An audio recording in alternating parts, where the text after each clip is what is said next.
ప్రజలు అప్పుడే మళ్ళీ రియలైజ్ అవుతున్నారు. వచ్చిన ప్రభుత్వం నెల రోజుల లోపలనే తన దివాలా కోరుతానని బయట పెట్టుకుంది.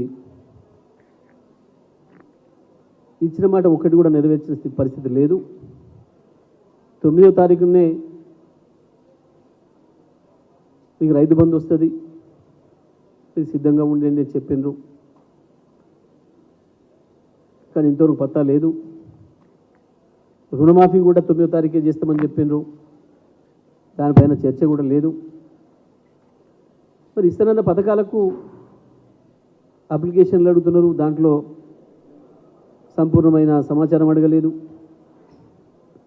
ఇచ్చిన అప్లికేషన్లను రోడ్ల మీద వారేసుకుంటూ పోతున్నారు.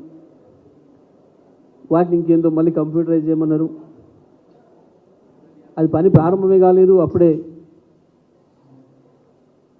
సర్వర్ పనిచేస్తలేదు అని చెప్పి అధికారులు మొత్తుకుంటున్నారు. దానికి ఒక సబ్ కమిటీ వేసిండ్రు.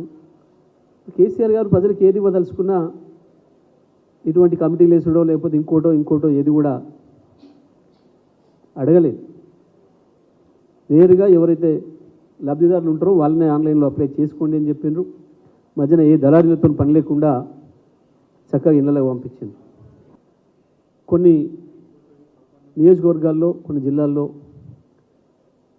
కాంగ్రెస్ పార్టీ వారు భౌతిక దాడులకు పాల్పడుతున్నారు, పోలీసులు దుర్వినియోగం చేస్తూ ఉన్నారు, వాళ్ళే దాడులు చేసి వాళ్ళే కేసులు పెడుతున్నారు. ప్రోటోకాల్ విషయంలో కూడా చాలామంది ఎమ్మెల్యేలను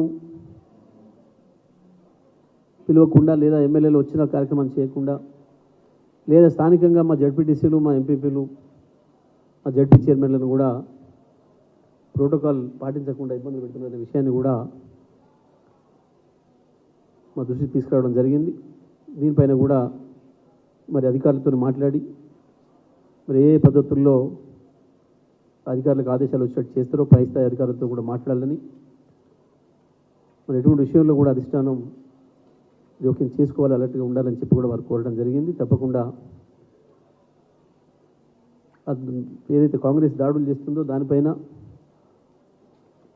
కేసులు కూడా అక్రమ కేసులు బనాయిస్తుందో దానిపైన కూడా ఇక్కడ రాష్ట్ర పార్టీలో ఇక్కడ రాష్ట్ర ఆఫీస్లో లీగల్ టీంను ఏర్పాటు చేయడంతో పాటు జిల్లా వారీగా కూడా లీగల్ టీంలను ఏర్పాటు చేయాలని, అటువంటి జరిగిన సందర్భంలో వెంటనే నాయకులతో పాటు న్యాయవాదుల బృందాలను కూడా అక్కడ పంపించాలని చెప్పి దానిపైన న్యాయ పోరాటానికి కూడా మన కార్యకర్తలకి అండగా ఉండాలని చెప్పి కూడా నిర్ణయం చేయడం జరిగింది.